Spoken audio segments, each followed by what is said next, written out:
Delhi liquor scam కేసులో arrest అయిన BRS MLC కవిత భర్త అనిల్ కుమార్ కు ఎన్ఫోర్స్మెంట్ డైరెక్టరేట్ నోటీసులు జారీ చేసింది.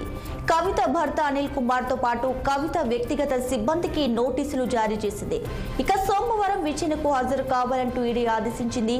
శుక్రవారం కవిత ఇంట్లో నిర్వహించిన అధికారులు నలుగురి ఫోన్లను సీజ్ చేశారు. ఓ పక్క ఢిల్లీ లిక్కర్ స్కామ్ కేసులో అరెస్ట్ అయి 7 రోజుల పాటు కవిత ఈడీ కస్టడీలో ఉండగా, మరోవైపు ఆమె భర్తకు ఎన్ఫోర్స్మెంట్ డైరెక్టరేట్ నోటీసులు ఇవ్వడం ప్రస్తుతమైతే సంచలనంగా మారింది. అయితే కవిత భర్త అనిల్ కుమార్ కు ఈడీ నోటీసులు జారీ చేయడానికి గల కారణం ఏంటన్నది ఇంకా తెలియాల్సి ఉంది.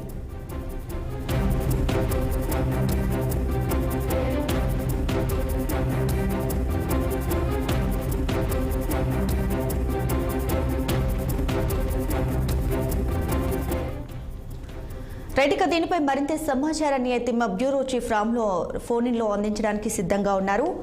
రామ్లు చెప్పండి, తాజాగా స్కామ్ ఏదైతే ఉంది, స్కామ్లో కవిత భర్త అనిల్ కుమార్ పేరు తెరపైకి రావడం, ఆయనకు ఈడీ నోటీసులు ఇవ్వడం కూడా చూస్తున్నాం. సో ఏ కారణం చేత ఆయనకు నోటీసులు ఇచ్చి ఉంటారు రామ్?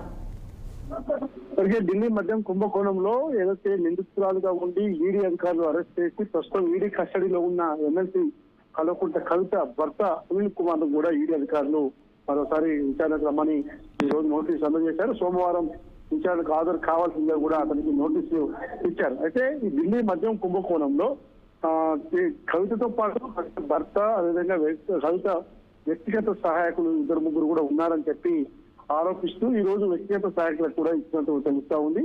ఇప్పటికే పలు వ్యాపారస్తులు, రాజకీయ నాయకులు కూడా ఈ కేసులో ఉండి కొంతమంది అప్రూవర్ గా మారారు, కొంతమంది సాక్షులుగా చేర్చారు. కాబట్టి ఈ కేసును మరింత ఇంకా కూపి లాగేందుకు పూర్తి స్థాయిలో కూడా ఇంకా దీన్ని విచారించేందుకు కవిత భర్త అనిల్ కుమార్ కూడా ఈ నోటీసులు అందజేయడం జరిగింది. అయితే కవిత భర్త ఫోన్ సమాచారం కానీ ఇవన్నీ కూడా అందుబాటులోకి వచ్చినాయి కాబట్టి ఈ నోటీసులు ఇచ్చారని తెలుస్తుంది.